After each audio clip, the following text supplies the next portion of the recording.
नहीं दे सकता है। मैं आपको इसके पीछे लोचा क्या है, इसके पीछे छुपा हुआ राज क्या है।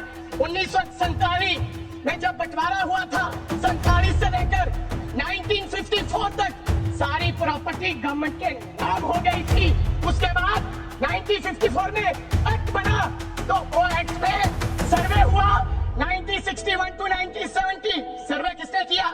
कलेक्टर ने। अगर पंजाब की, हरियाणा की, हिमाचल की बात करूं तो डिविजनल कमिश्नर अंबाला बैठते थे, उन्होंने सर्वे किया। तहसीलदारों ने सर्वे किया, तो वक्फ बोर्ड को ये जमीन देने का काम किया। अब क्या हो गया?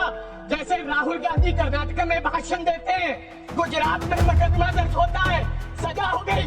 गवर्नमेंट की प्रॉपर्टी तो 1947 और 1954 में तो सारी प्रॉपर्टीज गवर्नमेंट की थी। अब एक बंदा खड़ा होगा तो वो कहेगा कि यहाँ पर ये गवर्नमेंट की प्रॉपर्टी है, डिस्प्यूट होगा, तो आप वक्फ भाई यूजर का अधिकार खत्म कर दोगे कि ये तो जमीन गवर्नमेंट की थी, आप उसकी जमीन छीन लोगे।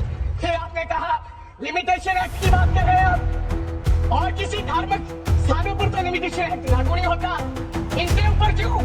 आप जानबूझकर इनको अपनी लात में नीचे से दबाना चाहते हो, इनकी छाती पर चढ़ना चाहते हो, जानबूझ के मुसलमान को मारना चाहते हो, जानबूझ के इस देश में मिनॉरिटीज को खत्म करना चाहते हो। मुसलमान के मारना चाहते हैं, मुसलमान पे होगा, फिर और लोगों पे होगा। और बस आपने कहा प्रैक्टिसिंग मुस्लिम, एक आपने और कंडीशन लगा दी लास्ट कि 5 साल प्रैक्टिस मुस्लिम होना चाहिए, वो दान दे सकता है। मैं सरदार हूँ और ऐसी कई उदाहरणें हैं पंजाब के अंदर। अगर किसी मुस्लिम के पास कब्रिस्तान नहीं था तो सरदारों ने अपनी जमीन देकर कब्रिस्तान बनाए। ये कौन सा अधिकार है कि मैं किसी को चीज दान देना चाहता हूँ?